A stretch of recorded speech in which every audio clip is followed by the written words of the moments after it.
Back in the 1960s, as I remember, the whole subject of UFOs, well, it was treated as rather a joke.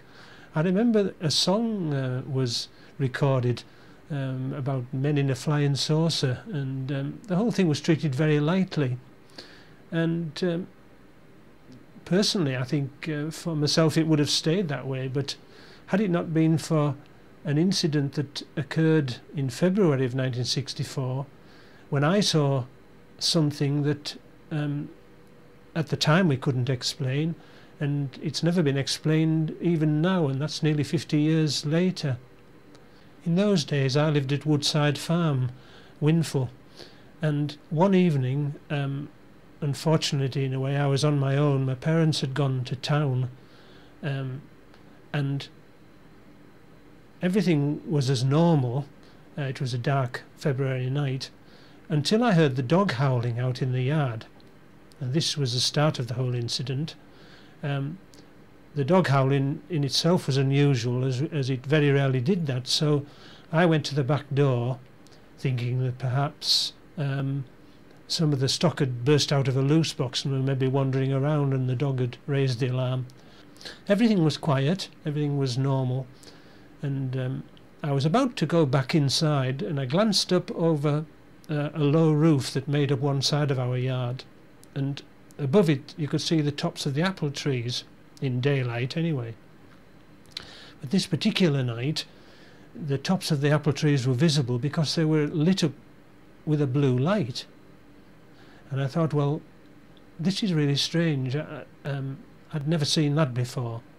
So rather cautiously, if I remember, I went along the side of the house from the back door, through another door into the orchard, where I could get a view to see what was causing this blue light. The orchard opened out into what we called the front field, and it fell away into a hollow, and to my great surprise and really quite a shock, when I looked down the front field, a matter of, we reckoned, about 60 yards away, there was this vivid electric blue elliptical shape just sitting, I must say, almost at ground level. It wasn't moving or flying, it didn't ascend or descend. I watched it for probably 10-15 seconds, and I've said this to many people since, that I got an awfully strong feeling that I shouldn't have seen it, I shouldn't be there. And of course now I can't change anything, but the greatest regret I had was that I didn't watch it either from outside where I stood or from inside the house to see how it went away. Because I went back into the house quickly, because, as I say, I was shocked and quite scared. It was a very eerie sight. By the time I plucked up courage to look out of the window, everything was dark and normal again, as it would be looking out into the dark countryside. The next morning, however, I told my parents when they came home about it. They thought I'd seen car lights or reflections, and the next morning we found a great big circle 12 feet across, almost a perfect circle of disturbed earth, probably down to a depth of 2 inches or so. Some of the grass was uprooted and still attached to its roots, and that mark stayed there for a couple of months before it sort of disappeared from sight.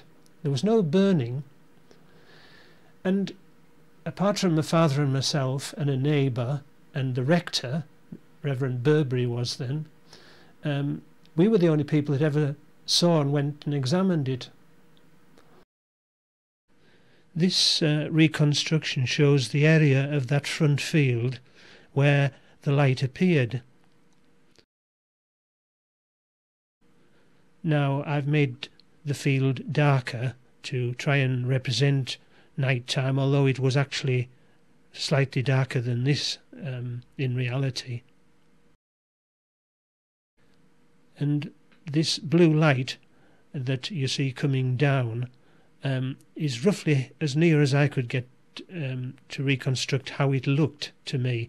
But I must emphasise that I didn't see it coming down like that, but I assume it must have come from the air. There were no ground tracks, only the mark that it left where it was, I presume, hovering. The whole matter was largely forgotten by us after 1964, until many years later, in 1996, I received a phone call from a Paul Fuller, who was a co-editor of this magazine, The New Ufologist. And he asked me if I would give a written report on the case. Well, of course, I was very, very surprised that anyone knew about it.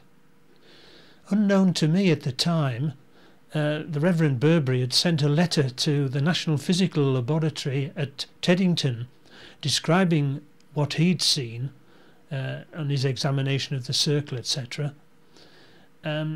They hadn't been able to supply him with very much information at all, so they'd passed the letter on to the Met Office at Bracknell.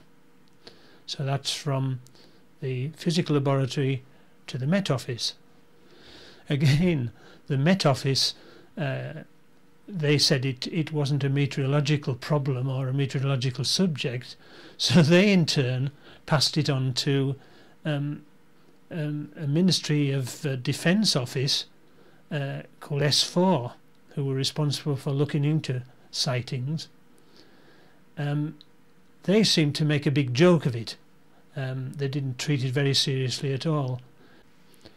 A Flight Lieutenant Bardsley, in fact, who was attached to the Defence Intelligence Staff, seemed to have great fun with the letter and just made a great deal of fun of it, and the whole thing was largely dismissed.